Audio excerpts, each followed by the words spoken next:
Yes, it's true. I confess, I do cheat on my wife. In fact, I cheat on my wife every chance I get. Mr. Toastmaster, fellow Toastmaster, honored guests.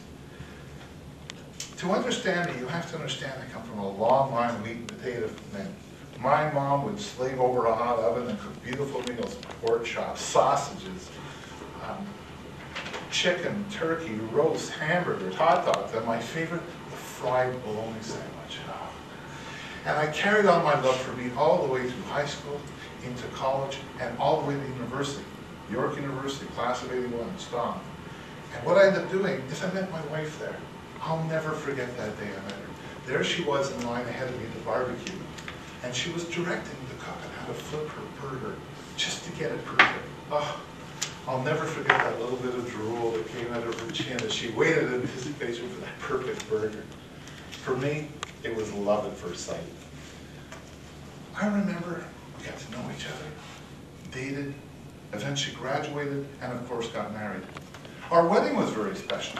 On our wedding, we actually planned to get the best roast beef meal we could for our loved ones and family.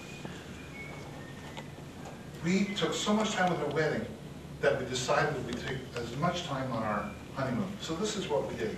We planned a beautiful trip from Ontario, New York City, Atlantic City, Washington, back, and we timed it so we could visit 7 different steakhouses. I remember that honeymoon trip like it was yesterday, cuddling up at night, and holding each other and comparing the beautiful cuts of roast beef and steak we'd enjoyed that day. It was a marriage made in heaven. I got married in 1985, but it was a night in 1993 that I will never forget. The night I call Hell Night, the night my life changed forever. It was a typical night at the Jones household. We sat there, watched some TV, cuddled up, went to bed, said goodnight to each other, and I rolled over to go to sleep. But I heard a little whimpering on the other side of the bed. And like every devoted husband around the world, I rolled over and said, "Are you okay, dear?" She said, yes, I am. And like every devoted husband around the world, I rolled back to sleep. But suddenly, the lights were on overhead, and I was awoken. And as I sat up, there she was sitting on the corner of the bed. I remember her little lip quivering as she started. And she put her hand up to silence me so I couldn't speak. And she said, "Gary, you know I love you." And I thought, oh, this can't be good. And she said, "I've been carrying a secret for 6 months and I can't carry it any longer." I thought, oh my God, she's met another man. I was dumbfounded, I couldn't speak. And then she continued. And those 5 little words came out of the beautiful lips that are etched in my brain to this day. She said, Gary, I've become a vegetarian. I thought, my God.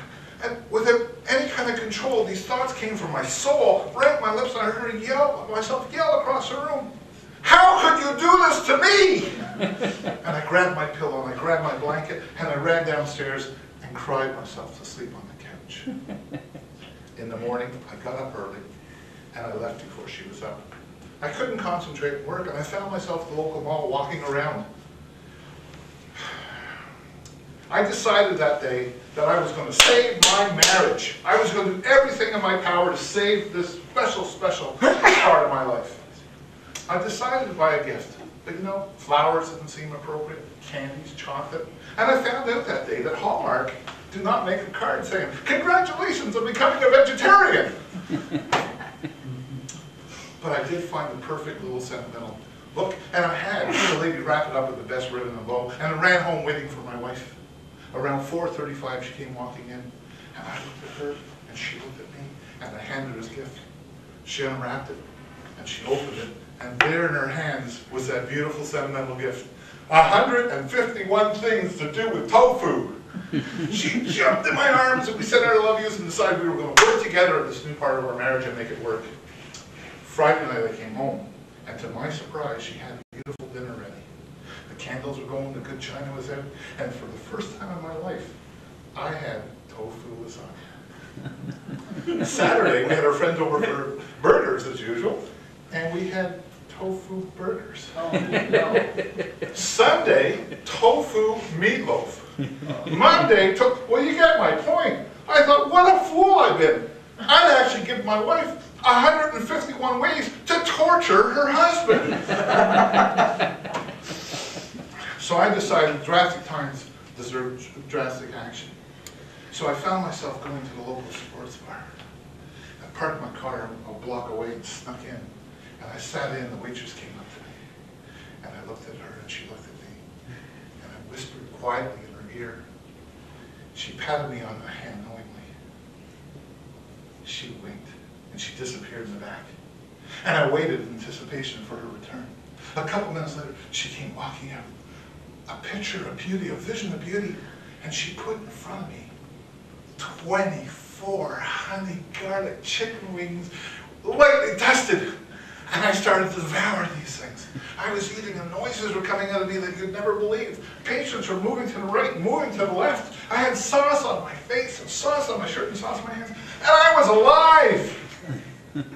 Now, fellow Toastmasters, you may go in a bar near you someday on a Friday night. And you may see me at the bars I've been doing the last 10 years. If you see me, please ignore me. Please leave me.